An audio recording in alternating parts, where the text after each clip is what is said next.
Hello and welcome. I am Samar Faruqi. Thank you, Janet, for that kind introduction. Great to have you join the Strategy Remix. It's an exciting session today. Very pleased to have with me my friend, my mentor, former boss, a collaborator, social media star, and global tech executive, and keen equestrian, Dr. Hisham Maya. Hisham, welcome. Thank you very much, Samar. Thank you for having me. I'm very, very happy to be here tonight. Awesome. Very awesome. honored. Great. So Hisham, would you like to introduce yourself to our Strategy Remix audience? Yes, there's a few words about myself. So I'm around 25 years in the tech industry in several roles. I started in development, did many, many years in consulting and strategy consulting, product consulting, and the last years really leading in global organizations, the CPG industry. So this is an industry that is strongly impacted by the economic conditions in which we live today. And I think a very good anchor point for our discussions tonight, Samar. Absolutely. And the title of today's session is Navigating Uncertainty, Preparing Your Business and You for 2023. So of course, we all are seeing the headlines and experiencing that in our day-to-day lives with the macroeconomic challenges that are impacting us and specifically the CPG industry. But from your perspective, Hisham, where do you see the current state of play in the world in terms of the macroeconomic situation? How is that impacting consumer industries? I think looking into the current economic situation, we can see it from two aspects, and they are interlinked. One of them being from the consumer, of course, right? The consumer sentiment. So what is the concern number one for the consumer? And I think this is, of course, everything that deals with the inflation itself, meaning increasing in prices, right? And how the consumer is reacting to this condition, and of course also having less disposable income. On the other side, the CPG itself. I mean, how are CPGs responding to that? What is the situation that the CPGs are in today, and how can they really even get out stronger from the current challenging situation? So if you start by the consumer, so what's happening? If you look, and this is true on a global level, right? So the consumer, first of all, is changing the way how he's shopping. So there's a new shopping behavior that one sees quite predominant. So moving from classical retailers to discounters more and more, even moving away from brands that he used for many years to buy and going into private labels, which is in general cheaper. Looking also for new ways how to organize his shopping cart. So there are a lot of retailers that I heard that recently. I was very astonished that are like in France, for instance, that are opening outlets where consumers can buy semi-bulk products. This is not really working, because if you look at the consumer, it's no longer about buying a large quantity, even though this might be with an attractive price, but really going into a better planning of his week, buying less and spending less because he has less disposable income. And all this, of course, has an influence on the CPGs. That's why I'm talking also about that.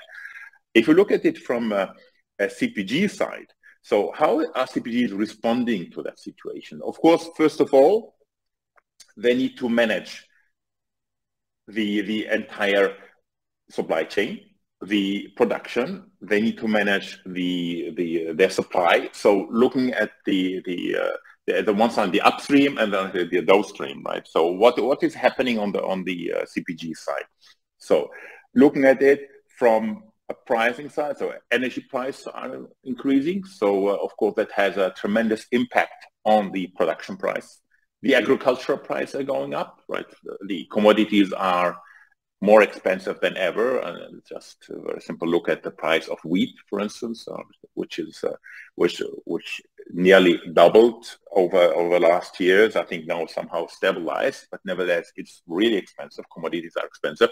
The freight prices are very expensive. Looking into the entire supply chain, every step of the supply chain, if you look at it from a costing perspective, it went up. There are disruptions happening everywhere along the entire supply chain roads, whether it is due to pandemics like what's happening currently in China, it is due to missing labor that has an impact, of course, on the on logistics service providers that they cannot ship on time, which has an impact, of course, on the production and hence on the availability of the SKUs at the retailer. So everything is interlinked more than ever. So now, of course, for a CPG organization, they need to balance between both sides. In the beginning, sorry, Sham. Go ahead, Samad. Yeah. No. There's a fair amount to pack in that introduction, I think. Yeah. So thank you for touching upon those major points. Just a quick reminder to the audience, thank you for joining the Strategy Remix. If you want to make a question or share a point of view, do please press the raise hand button and I'll be delighted to promote you to the stage. And do share your points of view. This is what makes the Strategy Remix work, right? This is interactive, so take the opportunity, please. So Isham, so in terms of what you've outlined there, right? There are some major critical trends underlying what we're seeing in terms of impacting businesses in managing these price rises and the trends that are impacting that. So when you start to perhaps pick those, take one or two very specific examples.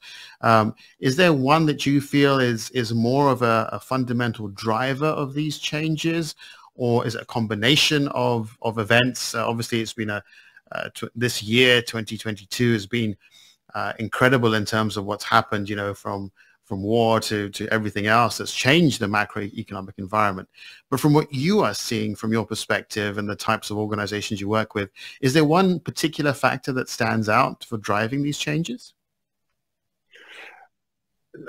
No, I think that the situation is very different than it has ever been before. It's not one, there are not two factors. I think it's a combination of all these different factors, and each of the different factors just amplifies the impact of the others, and this is new. That's a new situation that CPGs are really facing today, and how they need to react to it. And when we talk afterwards about strategies, how to address it, and this is what we need to take into account: all the impact of different interaction points I mentioned earlier, right? Whether it is upstream or downstream, we need to take all this into consideration to find a real solution in order for CPGs to get out even stronger from the current crisis. Right. Thank you, Mike. You raised your hand. You wanted to make a point. Do please unmute yourself. I'll be delighted to hear from you, Mike. Hi, Sam. Yes, it's been a very long time, my good friend. Yes, how are you? Very, very good. I was just talking with Steve Ingram behind the scenes. I haven't talked to him in about 4 years, so it's a bit of a blast from the past. But on point, I would agree with the statement that Hitchin mentioned, that it's not just one thing. What's been going on is exceptional in the marketplace, and I won't go through all of that, but I think that that the world is changing and getting a lot smaller significantly. Supply chains are a lot more vulnerable.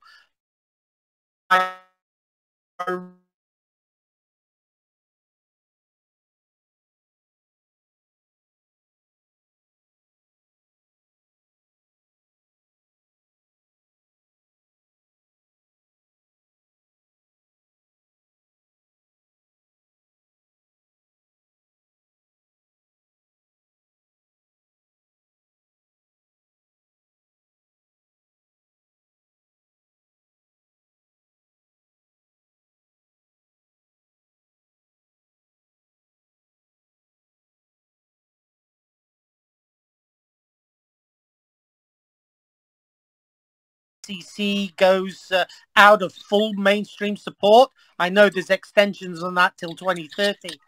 My only concern on that, and I don't know whether we can touch on this or not in this session, is if there's anything new coming out from Rise, from BTP, from the other technology streams that SAP are promoting, to reduce the amount of concern and risk that a lot of these clients are feeling, where they have a difficult upsell in the current market conditions to fund substantially large changes. All right, thank you, Mike. Yeah, so I think the purpose of today's talk is not necessarily to discuss SAP strategy. Of course, happy to share that with you offline. But I think what we can take from your comments, is in terms of how the go-to-market is affected generally for technology companies. I don't want to personalize that, for any particular brand, but if you look at those mega trends and how organizations are responding to that, how the products are being positioned to deliver certain types of capabilities to help organizations deal with these types of challenges in front of us. Hisham, would you have a view on the kinds of technology trends that you are seeing in the industry to adapt to this kind of situation? I think maybe before we talk about technology trends, let's look at what are the different areas that CPGs need to address in order to strengthen themselves, to become more resilient and more agile in the current situation. So we touched upon pricing. We talked about the challenges of just increasing prices are not really helping any CPG to get out of this. In the beginning, yes, maybe one, twice, but you cannot do it more. It's rather damaging for the brand, and this is very, very difficult to afterwards to save when the situation gets better. So pricing is one topic. The other topic, as we mentioned, are the supply chain and manufacturing disruptions, and the third one is what the consumer really wants. So if you try to structure them, and we look at the pricing aspect first, because this is really one of the most important areas that CPGs are working on, which is what we call it revenue growth management.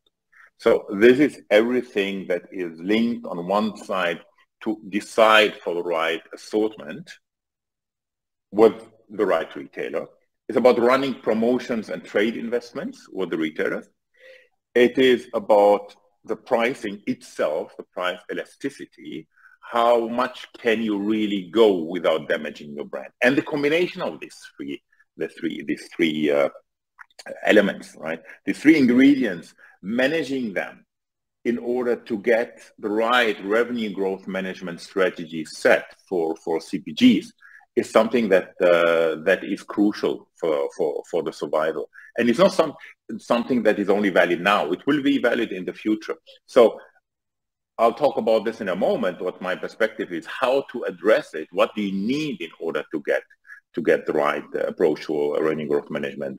A second topic, we talked about the consumer, is to design to value, right? So it's not just like in the past, you design, you produce a SKU, and then you just launch it on the market and you hope that it gets sold.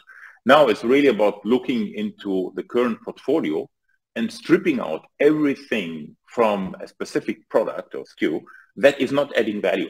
So you reduce the cost of goods sold. That's very important by stripping out everything that is maybe difficult to procure, right? Because of the disruption of your entire upstream. On the other side, it is about we talked about supply chain and manufacturing disruptions, how to address it, how to be more agile. So these are the three areas that I would like to address, and I think where I would like also to hear from the audience how they see it and whether they are facing it either in their role as consultants or directly in CPG organizations, and really have this as a discussion. So I know, Samar, what you think, but from my perspective, the most important thing is to have data available and to derive insights and intelligence out of this data in order to take the right action on these three dimensions that I mentioned earlier. It's not only about gathering the data, but it's also about harmonizing the data. It's about gathering data or way beyond the boundaries of the organization. If we remember all of the times of business process engineering, all the data we collected are more or less company internal data. Now we are moving to a larger ecosystem that would help us to understand what is happening in the world. And here is the big challenge and the big where the game is happening for the CPGs. Who is able to connect and also together all the data that have an influence on the supply chain, for instance, on the production, on the consumer integration, combining them, deriving your intelligence and acting upon them in order to gain agility, resilience, competitive advantage, or whatever it is. What do you think, Samar?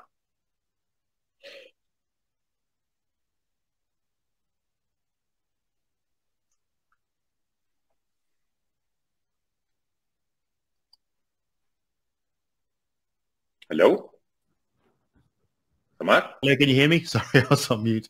No, yeah. Yeah, sorry. No, I was saying, I was speaking to myself there.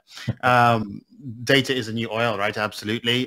Making right decisions. I've been working with various food retailers around the world looking to optimize, the offering, as you say, in terms of minimizing unnecessary SKUs, if you like, whereas before the last several years, emphasis was on offering maximal choice in store or online. But obviously with that comes a carrying cost, an inventory cost, a working capital cost. Now in constrained times, the focus is on offering greater value to customers with greater availability, which should also impact obviously some of the buying power that the retailers have. And rightly, to guide this, you need that data insight going to a much greater degree than perhaps organizations looked at previously. Steve, welcome to the Strategy Remix. Great to have you. Yeah, welcome, mate. Good to see you. Likewise. Hear you anyway.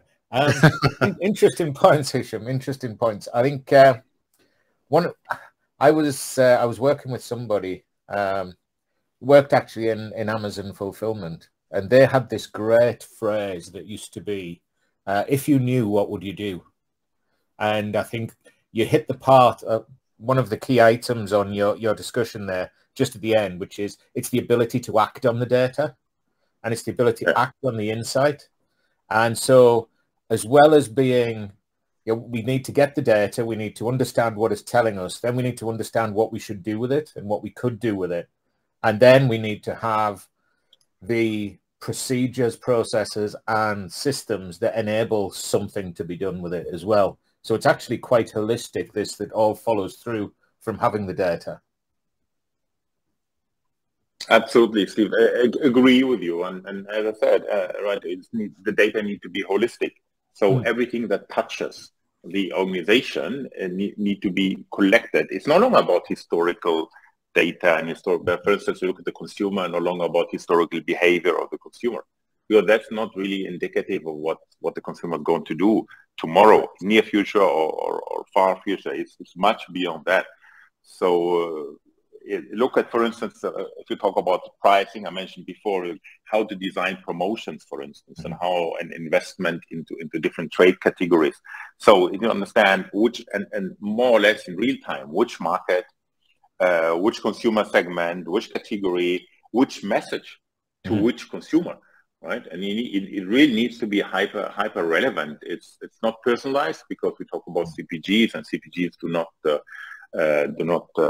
really talk about or address hyper personalized ways the consumer. If you buy, I know, a bar of chocolate, or if you buy I know, a can of chickpeas or whatever, for the CPG is not really interesting, except if they sell really high value items, who you are as a consumer. It's more about to provide to you a message in a hyper-contextualized way that addresses you as being part of a specific consumer segment, and not really as being Steve or Samar or Hisham or Sel. This is not worth the effort, and it's not the objective of the CPG normally. No, I think you're right. Being able to do this, yeah. Sorry, I think you're absolutely right. And I think I think we've gone beyond the historical. I mean, historical's useless. COVID put paid to history. It just, yeah, historical is irrelevant in many ways now after COVID, because everything's changed. And what we see now is we now are trying to get to the bottom of not what happened, but why it happened. And that's where we can get real good sort of data. And, you know, Google is a great way of providing this sort of stuff to understand why it's happened. But then it's a case of what we need to see is, and if something similar happens again or something slightly different happens again, then what might happen and what is likely to happen in the future. And it's all that predictive side. And that's the bit that gets really exciting for me.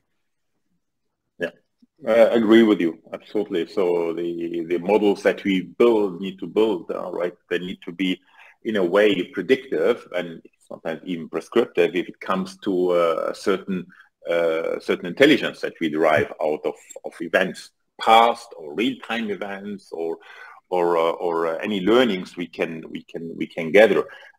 Looking, for instance, into a topic that is highly interesting or really on top of mind in supply chain for CPGs is the entire demand planning. How do you plan demand?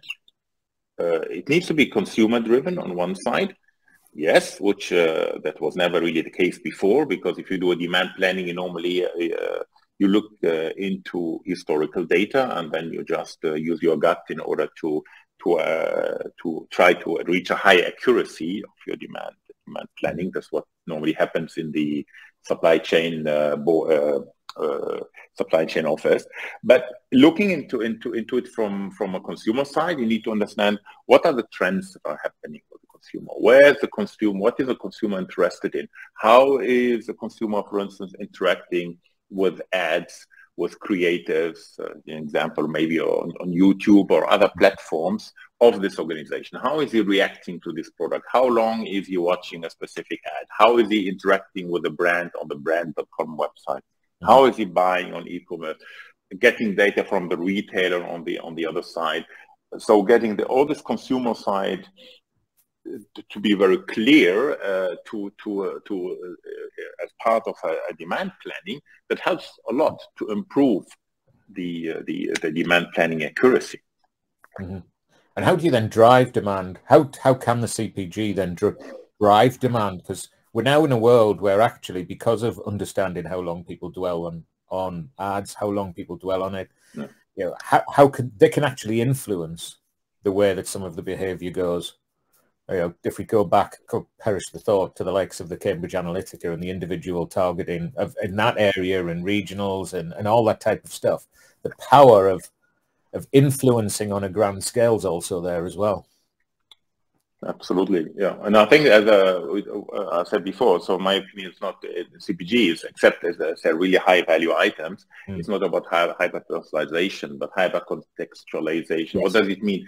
I mean, if you really want to touch a consumer, you need to understand, first of all, what, and this is based on all the interactions he has with this brand or other brands, what the consumer segment or what audience would he belong to, and based on that, try to touch him with a message that is relevant for his consumer segment on one side, but also that is contextualized to maybe the hour of the day.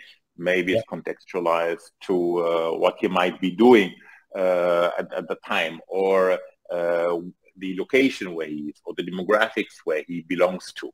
So this is the way how you reach, and of course a message that is also relevant and that will touch him and position the brand in a way that would be in line with what this consumer is. And here we talk about segments and not about the let's say the segment of one, right? That's, and the art is to build these audiences to understand them. Mm-hmm. And then so if I may, thank you, Steve, for that. I just want to focus for a second on the technology piece, right? So in terms of tools, platforms, emerging technologies, we've talked before on the Strategy Remix about AI and predictive analytics. I think that was my second session. But looking at that predictive element, right, do you feel, and to the panel as well, and other people who are listening, do please raise your hand if you have a comment. Happy to promote you to the stage. Do you feel that, a predictive analytics is where the industry is going now? You mentioned that earlier. I mean, you've got all these live data points and metadata coming in about customer behavior, how they're interacting with various touch points. Is driving the predictive aspect of that, is that where the pot of gold lies right now for navigating uncertainty? I think yes. Yeah. And yes, definitely. I was waiting for somebody from the audience to participate. So I think from my perspective, yes, definitely. The art lies into breaking the silos, because what's happening today, if you look at where the data comes from or where data lies within an organization, it's normally in silos. It can be a CRM system, it can be an ERP, it can be a supply chain SaaS system, it can be external data sets like I said, weather, like event data, like data coming from partners about maybe the financial stability of a supplier, for instance, right? Or it can be data coming from World Health Organization if it comes to pandemics, or other organizations that shares data on climate, for instance, right? Where, for instance, on floods happening somewhere, or wildfire. So all this data that before we might have even never thought about, they're now available. So the art now is to really access all this data, to ingest them into a data warehouse that is able to understand structured, unstructured data, because we have all this wealth of data, but they are not really all structured. And they all have different data formats and data structure themselves. So how are we going to harmonize the data? First of all, to ingest, to harmonize, and also afterwards to transform the data in a way that we understand what do they really mean. And for this, we need to rely on an asset that becomes more and more important, which is the artificial intelligence. Meaning, in this case, would be rather be machine learning models than artificial intelligence. If you want to really clearly to separate, it's on the level of machine learning, and it's here where afterwards you can derive out a specific call to action or an action that afterwards you can either fuel into your ERP system, for instance, or provide it to really people in humans in your organization to take the right action, and or even to drive a specific process afterwards, right? And like for instance in supply chain, where you can analyze based on all these data sets, what is the best route to take, what is the best supplier to purchase from, and you calculate immediately what are the costs for that, right? And you can even go as far as understanding what is the carbon emission impact if you go with one supplier taking a specific route or the other. So you can simulate, run the what if analysis, and then you can take action on that, informed action, and you get the outcome you desire. Steve, do you have a point of view around that? Mohammed, thank you for joining the stage. I'll ask you in a moment. Steve? Yeah, no, it's I agree, and I think with the uncertainty and with the data and all the variances that Hisham talked about there, if we just look at something that I've been working on over the last year with it was actually, well, they were a wholesale business, so not quite a CPG, but the views of trying to find routes to market and trying to find different routes around the globe and having to flex at very short timescales and having to act upon some very short-term data. Again, this is why what's etched into my brain is also this being able to react and being able to do something on the back of it, which means your foundations need to be strong, which means your foundational strategy needs to be about flexibility, as well as having a really sound data platform underneath of your core data to then enable you to go, well, if this happens and the data tells me I've got to switch, I'm already in a position to switch. I'm not having to renegotiate. I'm not having to find something. I'm really an agile business with a little a to be able to operate. It's just so holistic in the whole thing. Right, and it comes back to Agree. having actionable insights, right? Yes. That's the insight, but now it's predictive. Now we've got AI. Actually, the time scale in which you make these decisions is accelerating daily. Mohammed, welcome to the Strategy Remix. Great to have you again. Hey Samar, hey Sham, how are you? Hello, Mohammed. Very well. Good to see you here. Likewise, likewise. Sorry if there's a voice in the background. World Cup fever is kind of taking over the house, so yeah, you're just watching a game. It was really tense, so yeah, my voice is kind of gone. Yeah, Even my Strategy Remix got invaded by football. All right, Mohammed, over to you. Yeah.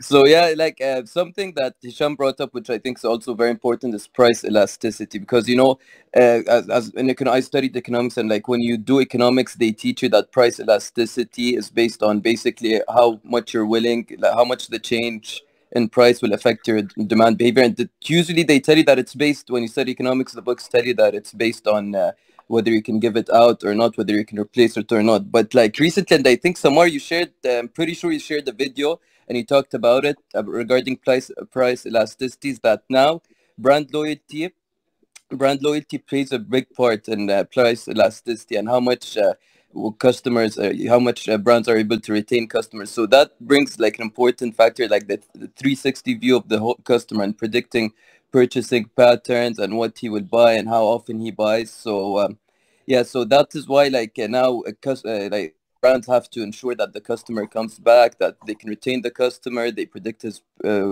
purchasing pattern, increase the switching cost by maybe implementing loyalty programs. So so that is the new so recently they've added brand loyalty to price elasticity, and that's what that's what I want to mention as well. Okay, no, thank you, and I'm glad to thank you for watching my my video. Absolutely, I did speak about price elasticity. I did a webinar on that as well, and the impact of inflation. I'm not sure you all saw the video, but this is a very fundamental point, actually, right? Is that when it comes back to both what Hisham and Steve were talking about, is that with price elasticity and the changes in prices that are being driven to the consumer, obviously, retailers and effectively who are the CPG agents in the market are in some cases trying to reduce the impact on consumers by taking on some of that cost. But inevitably, some of that is having to be passed on. And the question is, then what does the customer substitute in their basket for a given product? And it's very sensitive from an elasticity point of view. And just for definition, elasticity means how sensitive is a customer to that price rise. If it's inelastic good, it's fine. Typically luxury retail, fashion, and so on, it's not impacted by a change in price. But other things, particularly grocery items, for example, food staples, tend to be impacted, and because consumers will rapidly substitute those or choose not to buy that. And so a great example in CPG might be a famous ketchup brand. And if the price of that in the UK has gone up by 25% or 45%, consumers will make tough decisions. I really want that. Is there a substitute available? And for CPG companies, the question is, what can I offer to cover that?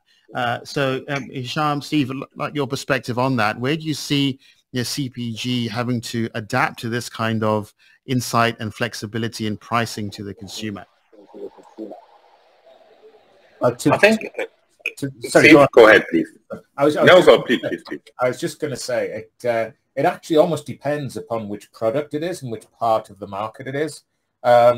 If you're manufacturing something, you possibly have a bit more effort. I've been involved. I know this sounds a bit mad, but I've been involved in fresh fruit and getting that through to which is a CPG. Well, it's not a packaged good, but getting that through, and that you've got to actually you go all the way back up to the farmers as part of the supply chain, and there's people involved ultimately the end of that. But when you've got a manufacturing process, I think you probably have a lot more flexibility. I think you're right about substitution, and it depends upon what's a must-have versus a might-have. Do I care for a different brand of product? Probably not, if it's much the same. As was said, the brand loyalties have been shed a lot of the cases in those areas. But if it's something that, I've got to have anyway, then I'll pay the odds. Fuel is a classic example of that. And so it is interesting seeing the impact of that and seeing on the businesses how much they can absorb. We're going through a time where there's a lot of cost cutting and people are back trying to cut costs, but we're going to get to the point where you've cut as much as you can, and ultimately it's there's going to have to be prices absorbed up the chain. Right. Mohammed, do you have any other reflections to add on that? No, I agree definitely, because like now switching to like brands, like if there are many brands, it's very easy to switch. It's like depends on the brand. If it has like a loyalty program, like the switching cost is very high. So yeah, but I agree, like it's gonna reach a point where price elasticity, it's gonna go like to like prices are gonna either get higher to the most where they can do it the most, and consumers will save where they can save the most, and it's gonna reach a point of equilibrium, you can say. All right. And I think that's why if you look at it from a CPG perspective, for instance, we look at food and beverage, right? That's why when we talk about, we cannot isolate pricing from assortment and from and on the other side from the retailer itself, right? So it's very important to understand what are the promotions, how can you, for instance, in a smart way, provide different buying options to your consumer, the way that you do not really need to or you can increase your price a little bit in order to cover on certain costs without that the consumer really is hurt by that. So looking into how did you need to design your promotions, what before the situation we're currently been in, or maybe before pandemic, it was about always multi-buy promotions. That was retailer would love to see multi-buy, meaning big. You have big pack, say a high volume of packages of one specific product for a preferential price. Today, looking into what is available from the wallet of the consumer, this is not an option anymore, right? It's more buying smaller amount, going more often to the retailer, and maybe spending a little bit more than really buying that large amount and spending less per item. So I think these are the ways how CPGs are working with retailers, and retailers are for the first time really open to that. Before it was negotiate on a cent price sometimes. And now we see that there's a real shift, and there's much more openness from the retailer to work with CPGs on finding the right promotions, how to set them up, and not only the pricing, but also the assortment, etc. But let's look at a great example that we're seeing. What are we calling it? Shrinkflation, which is where actually it costs the same to the consumer, but you're actually getting a smaller size product. So that's one way of dealing with the business, is actually let's let customer pay the same, but the product gets smaller. With chocolate bars on frequentlies and smaller jar sizes. I think we're seeing a lot of that happening now.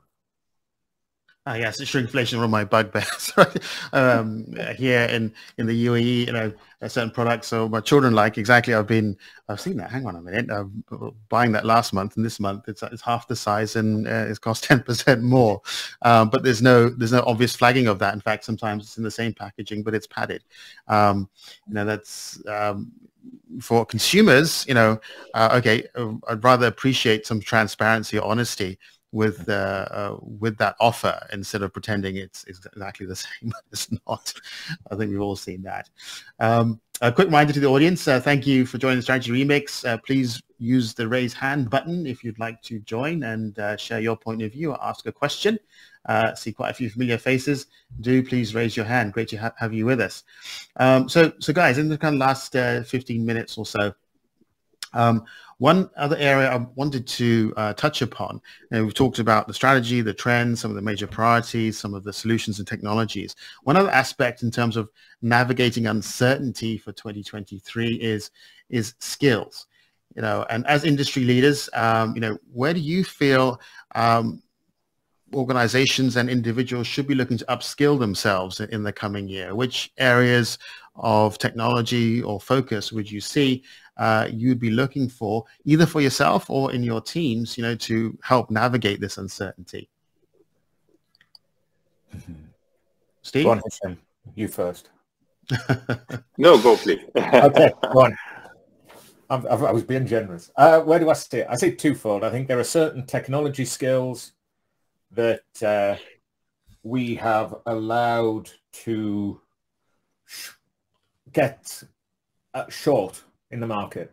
I use SAP as one of them, and I've been involved in SAP for far too long, but I think we've had a generation that have moved through with SAP, and I don't think we've brought enough young people through to bring the SAP technologists through. We're starting to get some new people at the junior end, which is great, but I think we need to do something, and I think the initiative that SAP gave off at TechEd about the training, or around about that time for all the training, and Coursera is brilliant, and I think that's one set.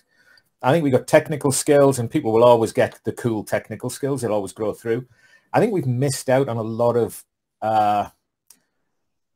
just core skills and capabilities, and some of the soft skills in some areas. We've lost some project managers. We've lost the ability to hold people to deliverables. We've lost the ability of some people to just manage a process through. I think we need to skill people up on that. I think that's easy because that's capabilities, but it just means an investment in your training budget for that, rather than just have people climbing and being promoted. It's actually give them the capabilities to get to the next level and give them the training. So they're the two areas that I think off the top of my head. Mm-hmm. I think there's certainly a shift from a pure business leadership into a combination of business leadership and technology skills, or technology at least understanding much more than ever before. So it's no longer, if again, let's talk about supply chain, for instance. It's no longer just about doing the day-to-day work and based on your experience, taking the right decision, but you need to understand how everything comes together. So you need to have a minimum of technical understanding, technology understanding in this case, that goes as far as being able at least to design how such a machine learning model, or the principle, I'm not talking about the technology, how it works, but really how could such a model work in order to help you gain the right insights? Because nobody knows as much, as well as you do, if you're heading the supply chain, what is the expected outcome of such a model that it needs to be. In principle, of course, I'm not talking here about how really it works, but you need to understand how the implications of all these different factors you're exposed to will have on your business. So that's why we see more and more today AIs or capabilities in AIs that you do not need to program to develop really in the AI platform, but where you can use simple documents or sheets where you describe a requirement that the system would transform automatically into an algorithm or a machine learning models based on so the interaction, or the human interaction with the AI engine much easier than ever before. There's no reason anymore, there's no excuse anymore to say, no, you need to be a data scientist in order to create your AI models. So I think the shift needs to happen from a pure business executive into a combination between business and technology executive in order to get your organization fit for the future. And this is across the entire domains. So that's what's important. Of course, organizations need to think also what kind of what skills in IT are needed. We are moving to the cloud more and more. So all these people's the skills of the people who are really maintaining the infrastructure within an organization, do they need to stay there, or do these people need to upskill in order to do other roles which are higher value generating in a cloud world? So I think this is a career path for a lot of people that can be really welcome. Right? Have you got your cliche bingo card there, Samar? Because I'm going to agree with Hisham here, which is about it's about having digitally literate boards, literate executives. Previously, if I go back to my past life where I've been a CIO in 2 different retailers, 3, 4 as interim, where the CIO was basically expected to be the man for technology and would tell the people that knew how to run the business, yeah, we could use a computer for this, being really basic on it. We need more of people to think that, and we're seeing it as a generational thing as people are coming through into the execs, where we're seeing more people going, technology is not something that just sits by and serves the business. It's actually, business is technology in many cases now. So they need to know the capabilities, and it's basic capabilities. It's knowing what analytics they can get. So bringing it a full circle round to Hisham's original point. It's knowing that the capabilities of analytics, it's knowing what they might automate, what might they get from some of their new machinery that they're manufacturing, what clever distribution patterns can we have, what's happening with sustainability and the technology that enables all of this to report, to find the optimum routes, to find the optimum stuff. And I think, the days of the technology executive just being one person has got to disappear. Yeah, and if I add my comments to that, I think, as the transition moves, from Gen Xers to millennials, a number of my colleagues, when I was at Deloitte now, CIOs as yourself, and, bringing that perspective, come through that transition from computing into business and applied business through various vendor programs, be it SAP or any other, to now speaking the language of business to business, delivered through technology, where technology offers opportunity, capability, and innovation. And you made an important point there about sustainability, and this is, another great segue into that topic. I was talking about with this Hisham earlier, how we're seeing demand for sustainability shaping the organization, CPG, supply chain, etc., and how that can be realized. Hisham, do you have a point of view in terms of where you're seeing that trend going? I think the trend is definitely there to link every different process that you run in an organization, at least really about CPG again, to what the impact on the sustainability chart of the company, whether it is CO2 emission, whether it is the transparency, if it comes to the supply, or transparency along the supply chain itself, and traceability. In some of the countries like Germany, for instance, you need to provide complete transparency into your supply chain for a CPG organization. So I think it's there and it will not go away. What I can see currently, the priorities might not be really on priority 0, but priority 1, just for the simple reason that some challenges need to be catered for much faster. Sustainability is not something that you solve in half a year and 6 months. It's just something that you need to establish, and then you will harvest what you implement over a certain period of time. So an example, for instance, transparency into sourcing. So looking into palm oil, it's very important, of course, to understand where does the palm oil come from. Does it come from a deforested area? So, but how to get there? How are you able to trace back the palm oil that you use in your chocolate bars, for instance, to where it really comes from? Who's to the plantation of the palm oil? This is extremely difficult for several reasons. One of them being that CPGs buy their palm oil from mills, not directly from the producer. The mills collect from different producers that normally do not even know where it really comes from. So then now you need to trace back. The moment when you're able to trace back to the consumer, which demands, by the way, not the consumer, but to the producer, which demands an incredible effort using AI in order to really trace back to the original plantation, and then being able, for instance, with satellite imagery, to go back in time in order to prove that there was tropical forest on exactly that specific spot, is something that demands a lot of technology, a lot of time, But once it's established, it's working. But the impact is not immediate, right? Because you need to afterwards to report to your consumer whether this palm oil that you're using is deforestation free. So it's something that is ongoing. So we see still a lot of investments are going there, despite the fact that it's not top priority for the current month. Yeah, Steve, from your perspective, have you seen retailers or CPG companies driving sustainability through all the way to the end consumer? And what sort of demand are consumers or their customers making?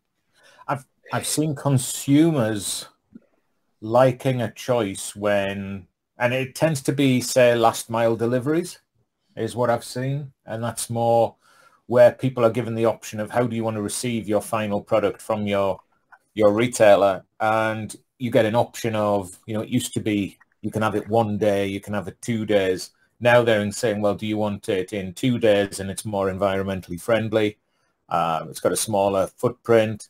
We're seeing that appearing. I haven't seen much more go through than that. But what we are also seeing are some cities are starting to say, and I've heard this mentioned 2 or 3 times in the UK. I've not seen it massively in practice. But I've seen a couple of cities where they say, right, what we're going to do is you're not going to be able to bring and drop off to your stores in the city as you normally may want to. We're going to have a distribution point outside, and we're only going to allow potentially 1 logistics provider to come and deliver to all the stores as a bit of a hub and spoke into it. I've seen that as a theory, but I haven't seen it as a practice yet. Right. I think these are emerging areas. I'm working with a number of our own innovation partners and looking at, for example, calculating the carbon impact of a specific delivery. So to give consumers options, not only to report accurately the carbon footprint of the product that you're buying, of the packaging and of the delivery, but also the impact of specific routing. So if you want it the same day or 2 days or 3 days, you can choose between that, given the carbon impact, but also you can look to offset that as part of the purchasing experience so that customers are fully informed and understand the impact of those choices they're making. So with that, I think we are coming close to time. I'd like to invite the audience once again, before we wrap up, if you want to make a comment, do raise your hand. I'll be delighted to promote you to the stage. So just in terms of wrapping up, Hisham, from your perspective then, we've covered a wide range of topics in terms of navigating uncertainty and CPG. So if you had perhaps one key word of advice for organizations looking ahead for 2023, what would that be? I think it's look beyond the boundaries of the organization, collect all the data that you need and use the data to take the right decision. So it's become data driven. Very simple, become data and AI driven. This is the moment now to do it. This is the time to go into this transformation, because it is one. So leverage the time, get resilient, get agile, and prepare yourself for the future. That makes absolute sense. Steve, I'm sure you get this in your day job. If you had to give one specific piece of advice for 2023, what would that be? I think Hisham puts a great point about looking outside the boundaries. I'd say look at your own data is what I'm finding a lot more. Look at your own data, understand what you've got, understand what your quality is, and then yours becomes of value to other people, and you can bring others in to be more value to your own. Right. So absolutely great, Steve. Yeah. This is about taking advantage of what's in front of you today. Yeah. And is there any specific? Right, exactly. So is there any specific technology investment you'd recommend? Any particular platform or solution that would be worth focusing on? I'm really big on master data governance at the minute, and that sort of just mastering your data and understanding how you understand your data and don't just end up in a data swamp. Right, data swamp. Yes, that's a good one. Hisham, any other further insight? No, I think from a technology perspective, invest into a platform that enables you to do all this, to collect the data, to ingest them, to analyze, transform, build your AI models, and get the intelligence out and act on it. And this is varied across all the processes, consumer-oriented processes like advertising, media, e-commerce. On the other side, everything upstream down to your supplier. So having one platform that enables you to do all this in a smart way, I think that's worth the investment. And of course, move to the cloud. Otherwise, you'll not be able to leverage that. Yeah. All right, great. That's sound advice. All right, so I think we've reached end of time. If anyone wants a final comment, otherwise we'll wrap it up there. I'd like to thank Dr. Hisham Meyer for joining. And Steve for co-joining. Thank you for that great contribution. Great to have you. I was going to invite you as a panelist. Thanks, Steve. Thanks so much. It's been great. So Thanks thank you so much. I have recorded this. I'll make it available in due course on YouTube and wherever you get your podcasts. If you want to feature as a panelist or have any other thoughts, do reach out to me on LinkedIn, and I'll be more than happy to take that. So with that, thank you so much for joining the Strategy Remix. My thanks to Dr. Hisham and Steve once again, and see you again very soon. Thank you. Thank you so much. Thank you, Thank Steve. you. Thank you, Mohammed. Bye. Bye. Thank you. Bye. Bye.